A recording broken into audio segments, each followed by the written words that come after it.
le déménagement 312 rue Azusa Street.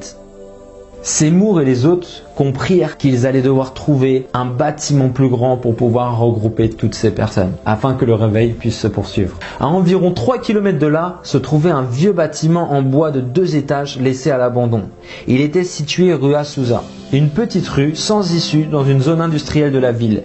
Cette bâtisse avait d'abord servi d'église méthodiste, puis d'entrepôt et enfin d'écurie. Elle mesurait 12 mètres de large et 16 mètres de long et sa toiture était en bitume. Le toit plat et son revêtement étaient faits de barreaux de bois blanc. Seule la fenêtre de cintre en style gothique au-dessus de la porte d'entrée rappelait que ce bâtiment autrefois avait servi d'église. Ce bâtiment était tellement vétuste qu'il nécessitait beaucoup de réparations. Les portes et les fenêtres étaient cassées, il y avait des débris partout. Malgré son état de délabrement, il fut choisi comme l'abri de cette nouvelle mission. Des volontaires étaient venus pour aider pour la peinture, pour faire des bancs, ils avaient mis des planches. C'était juste incroyable comment la ville s'était mobilisée pour faire de ce bâtiment vétuste une petite église. Je me souviens, lors de mes lectures, je lisais que le pupitre avait été fait avec 2 boîtes à chaussures. Comment le Seigneur se glorifiait dans un endroit si vil, si méprisable.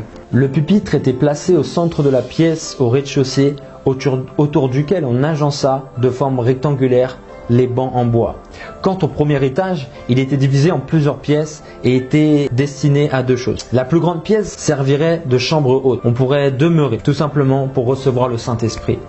Les gens venaient dans la pièce du haut pour tout simplement être baptisés du Saint-Esprit, attendre l'effusion de Dieu. Et les autres pièces servaient de chambre pour que les missionnaires puissent rester à temps plein dans le bâtiment. À l'extérieur, la rue était loin d'être bien entretenue. Lorsqu'il pleuvait, les gens devaient se frayer un chemin dans la boue pour aller à l'église. La manifestation de la puissance divine. Rappelez-vous, lorsqu'on disait que ce bâtiment était vétuste, de mauvaise qualité, les personnes avaient tellement envie de ce réveil, avaient tellement envie d'expérimenter du Seigneur que les gens, en très peu de jours, avaient permis qu'on puisse y accueillir un premier culte. Le premier culte eut lieu le 14 avril 1906, la veille du jour de Pâques. Dès le début, les cultes furent marqués par la présence de Dieu. Rappelez-vous, à l'époque, l'église la plus populaire était l'église méthodiste et l'église baptiste. Et c'est vrai que les personnes n'expérimentaient pas spécialement la puissance de Dieu, la présence de Dieu, des miracles, parler en langue. C'était tout nouveau ce qui se passait à ce moment-là. De nombreuses fois, le Seigneur déversait sa puissance lors des cultes. En 3 ans, des milliers, je ne parle pas de centaines, des milliers de personnes ont été guéries d'infirmités, des choses incroyables. Et le monde entier en a entendu parler. En seulement 3 jours de culte, les journaux ont écrit. Les gens eurent écho de ce déversement de l'esprit de plusieurs façons. Des journalistes furent envoyés par des journaux locaux pour enquêter sur la mission. Le premier article fut publié dans le Los Angeles Daily Times le 18 avril 1906 sous le titre « D'étranges bredouillements de langue ». Les journaux critiquaient mais en faisaient la promotion. Sur ces photos, vous pouvez voir le petit comité de la rue Azusa. William Seymour était le 3e en partant de la gauche. Jenny Moore, qui allait devenir sa future femme, elle, était la 3e en partant de gauche, debout. La rédaction de leur premier journal. En septembre, la mission de la rue Azusa a décidé d'écrire un journal de tout ce qui se passait. Parce qu'on ne pouvait pas laisser simplement les témoignages partir un petit peu de partout sans les mettre à l'écrit. Le nombre d'abonnements monta en flèche rapidement pour atteindre environ 50 000 abonnés. Très vite, ce réveil devient bien plus qu'un événement local. Rapidement, il devint un événement à échelle nationale puis internationale. En quelques semaines, on pouvait lire la nouvelle du déversement de l'esprit sur la rue Azusa aux 4 coins des États-Unis et dans d'autres parties du monde également. À l'apogée du réveil, des centaines, parfois des milliers de personnes assistaient aux réunions. Beaucoup d'entre elles se tenaient à l'extérieur aux fenêtres, comme William Seymour lors de ses études. Des phénomènes surnaturels se succédaient les uns les autres. Dieu a utilisé quelque chose d'ordinaire pour en faire une chose extraordinaire. Il a pris un endroit méprisable, une étable si vous voulez, et il a fait de cela le lieu d'un grand réveil. Il faut savoir que dans ce bâtiment, on pouvait à peu près accueillir 600 à 800 personnes. Il faisait très chaud. William Seymour, une fois, a dit lors d'un culte, on ne peut plus le respirer. Si vous voulez respirer, avoir de l'air frais, mettez vos têtes sous les bancs. Et puis, lorsque je lisais les journaux, on voyait vraiment qu'il y a presque 600 ou 800 personnes qui venaient dans la salle alors que c'était 200 mètres carrés. Les gens s'entassaient pour recevoir une part de l'esprit. C'était juste incroyable ce qu'on vivait dans ces cultes. Même le pasteur, vu que c'était une écurie, il chassait les mouches qui étaient sur les personnes qui étaient par terre et qui priaient en langue. Si quelqu'un avait un témoignage, il pouvait se lever rempli de l'esprit et témoigner pendant le culte. Il n'y avait pas d'affiche, il n'y avait pas d'horaire, il n'y avait parfois pas de prédication, c'était le Saint-Esprit qui était le maître. Un homme pouvait se lever, donner l'interprétation de son parler en langue. C'était vraiment un moment où le Saint-Esprit était le roi. Beaucoup de personnes comparaient le bâtiment de la rue Azusa à une petite étape de Bethléem. Comme Jésus, le roi de l'humanité, le Seigneur a amené un grand réveil dans une étable. Petit clin d'œil du Seigneur. Il y avait des personnes qui ont rendu témoignage que pendant les cultes, une lumière sortait du bâtiment, comme s'il y avait un gros spot, qu'il y avait la gloire de Dieu sur ce bâtiment. Les gens qui n'étaient pas croyants voyaient la gloire de Dieu sur ce bâtiment. Les pompiers avaient été appelés à maintes reprises parce que les gens voyaient des flammes sur le bâtiment. Le bâtiment paraissait enflammé. Les pompiers, après, arrivaient sur place et voyaient qu'il n'y avait pas de feu. C'était la Shekinah, la gloire de Dieu sur ce bâtiment. Les réunions se poursuivaient jour après jour sans interruption. Ils avaient 9 cultes par jour. Les cultes n'avaient aucune interruption. Du matin jusqu'au soir, plus de personnes avaient été guéries, sauvées. Et je vais vous donner un témoignage d'une personne qui était présente. Robert Owen. Durant des semaines, dès qu'une réunion se terminait, une autre commençait. Et cela pouvait durer 24 heures sur 24. Le bâtiment était toujours ouvert. Et les réunions commençaient sans même qu'un pasteur ait besoin d'être là.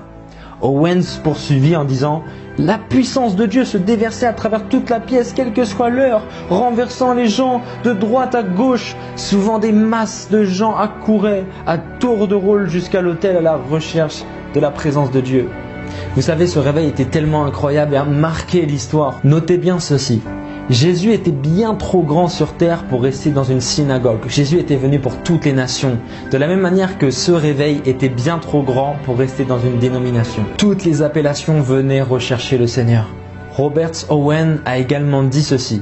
En 1h30, une fois j'ai rencontré un homme, il s'est converti. Il a été sanctifié, baptisé du Saint-Esprit, s'est mis à parler en d'autres langues. Il avait également été guéri de la tuberculose. Il avait consulté son docteur, donc tout ça sur 1h30. Le docteur lui avait annoncé que ses poumons étaient en bonne santé. Il avait été appelé, sauvé, baptisé du Saint-Esprit et il était devenu missionnaire. Un autre témoin oculaire de la scène, Frank Bartleman, a écrit ceci. Les cultes se succédaient les uns des autres de manière continue. On pouvait voir des amas soifés, remplis de la puissance de l'esprit à n'importe quelle heure du jour et de la nuit. La mission n'était jamais fermée ni vide. Les gens venaient à la rencontre de Dieu qui était constamment présent. Une dizaine de personnes se tenaient toutes debout en même temps, prises de tremblement sous la puissance de Dieu. Chaque fois qu'une personne parlait en langue, une interprétation venait ensuite. Certains affirmaient avoir eu des visions qui disaient, beaucoup même disaient avoir été attirés à Azusa par le Saint-Esprit. Certains ont même dit qu'ils avaient eu une vision que Dieu leur disait de se rendre à Azusa. Ce réveil mélangeait les races pendant la période de ségrégation. Ce qui a marqué le réveil d'Azusa Street, ce n'est pas simplement les miracles, bien qu'on en reparlera encore après, parce qu'il y en a tellement des témoignages. Mais ce qui a marqué la mission d'Azusa, c'est également la diversité des races qui priaient ensemble. Et c'était le seul lieu en 1906 où tu pouvais voir cela. Tu pouvais voir des gens sans éducation, des gens avec éducation, des riches, des pauvres, des hommes, des femmes, des Américains, des immigrants, des gens du quatre coins du monde. À une époque où un tel mélange relevait véritablement du scandale, les Noirs américains, les Asiatiques, les Européens, les Hispaniques, les Blancs priaient, chantaient et recherchaient le baptême du Saint-Esprit d'un même cœur. Frank Bartleman s'est réjoui du fait que les différences de couleur avaient été abolies par le sang. Tremblement de terre du mercredi 18 avril 1906. Alors je vais vous raconter l'histoire d'un journaliste qui s'était rendu à la mission Azusa pour écrire dans le Los Angeles Times, et il a entendu une prophétie d'un rabbin disant que le lendemain, il y aurait quelque chose de terrible qui tomberait sur Los Angeles si Los Angeles ne se repent pas de ses péchés. Cette prophétie est parue dans le Los Angeles Times dans la section 2. Puis un jour, le sol a commencé à trembler pendant 1 minute, 5 minutes, 10 minutes, 20 minutes, 30 minutes, 1 heure de temps. Les bâtiments s'écroulaient, des incendies arrivaient parce que les canalisations de gaz explosaient, s'enflammaient, brûlaient la ville. Les canalisations d'eau éclataient à cause de la magnitude du tremblement de terre. Des inondations arrivaient dans la ville. Les pompiers prenaient même les décisions de casser à la dynamite les bâtiments pour que l'incendie ne se propage plus. La ville était en train de se faire retourner par le plus grand séisme qu'elle allait connaître de son histoire. Plus de 300 000 personnes sont devenues SDF suite à ce tremblement de terre.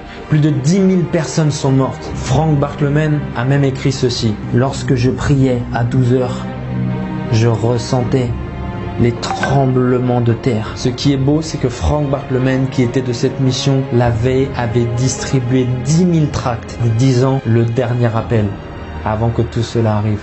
La veille, la mission d'Azusa Street avait reçu du Seigneur d'annoncer l'évangile avant que ces choses arrivent. En ce 16 avril, beaucoup pensaient vivre très longtemps, mais le 17 avril, un grand nombre en sont morts. Vous savez, il est important de se mettre en règle avec le Seigneur. Le message d'Azusa. Le pasteur Seymour avait l'habitude de cacher sa tête dans l'estrade, dans la chair, afin que le Saint-Esprit soit honoré et qu'on ne voit plus le pasteur. Ses prédications mettaient en avant le salut, la sainteté et la guérison, la deuxième venue de Christ et le baptême du Saint-Esprit. On encourageait les gens à rendre témoignage et à apporter la bonne nouvelle à ceux qui étaient perdus. Il était important pour le pasteur Seymour que lorsque tu faisais une rencontre avec Dieu, que tu puisses confronter ta rencontre avec la parole, parce que tout ce que tu vivais était biblique, et ensuite que tu puisses annoncer aux perdus ce que tu venais de vivre. Seymour faisait même la recommandation suivante. À présent, ne vous attardez pas sur le parler en langue lorsque vous aurez quitté cette réunion, mais essayez plutôt d'aller sauver les gens. L'évangélisation était la base du message d'Azusa. Le pasteur Seymour disait « Lorsque tu es baptisé du Saint-Esprit et que tu parles en langue, c'est que tu as été équipé pour une mission. » Il associait systématiquement le baptême du Saint-Esprit à l'œuvre missionnaire. L'Église ne ferma pas 1 minute de 1906 à 1909 pendant 3 années consécutives. Il n'a fallu que 30 jours pour que toutes les nations viennent, toutes les races. Les miracles étaient là parce qu'il n'y avait plus de race. Des théologiens, même les juifs étaient présents. Le réveil d'Azusa a même dépassé le réveil du Pays de Galles, car en moins d'1 an, des missionnaires avaient quitté Azusa pour aller dans le monde entier. Ils prenaient des allées simples, ils partaient pour prêcher. Malheureusement, beaucoup sont morts de fièvre noire au Libéria. Mais des églises implantées grandissaient. Des choses tristes faisaient naître des choses merveilleuses. Une histoire surnaturelle. De nombreuses guérisons ont eu lieu dans la rue Azusa d'une jeune fille et qui avait été baptisée du Saint-Esprit. Le lendemain, elle se rendit au culte pour une réunion. Elle vit une femme qui était infirme depuis 32 ans. Guidée par le Saint-Esprit, cette jeune fille a été voir cette femme et elle lui a dit tout simplement « Jésus veut te guérir !» Dès qu'elle a prononcé ces mots, les orteils et les pieds de cette femme ont commencé à se remettre en place. Et elle s'est remise à marcher. Et il y a eu énormément de personnes qui entendaient parler de ces histoires, de personnes qui étaient venues avec un seul bras, et puis le bras s'était mis à pousser pendant la réunion. C'était juste incroyable, les miracles. Il a même été dit qu'il y avait énormément de béquilles qui jonchaient devant le bâtiment. Mais des gens venaient se moquer en fait. Des gens venaient pour voir, et en fait ces personnes étaient baptisées du Saint-Esprit, transformées elles-mêmes. Certains même furent projetés par la puissance de Dieu au sol. Il y a même des étrangers qui ont entendu dire que lors de ces réunions, des personnes qui parlaient en langue parlaient dans leur langue maternelle. Et une fois, je vais vous raconter une histoire. Il y a une femme qui était américaine, qui ne parlait que anglais. Elle s'est mise à parler en langue. Le Saint-Esprit l'inspirait de parler en langue, de parler en langue. Et un homme qui assistait à la réunion a été voir cette femme et lui a dit « Madame, il est énervé, hein. Où est-ce que vous avez appris mon dialecte ?» Et puis cette femme répond en anglais, je n'ai jamais appris votre dialecte, qu'est-ce que vous me racontez? Et il dit, mais vous savez que là, vous êtes en train de me dire dans une langue centrafricaine que je dois me repentir de mes péchés, que je dois donner ma vie à Jésus et que je dois le suivre comme mon Seigneur et Sauveur. Il était énervé et il est reparti. Et puis le lendemain, il est revenu et puis il a décidé de donner sa vie à Christ. Vous savez, le parler en d'autres langues est juste incroyable. À la fois, il t'édifie toi-même. À la fois, il peut être interprété par quelqu'un, mais à la fois, il peut se transformer dans la langue maternelle de quelqu'un pour le toucher, comme dans Actes des Apôtres. Waouh! Il a même été reporté que cette femme donnait des détails sur sa vie en précision pendant qu'elle parlait en langue.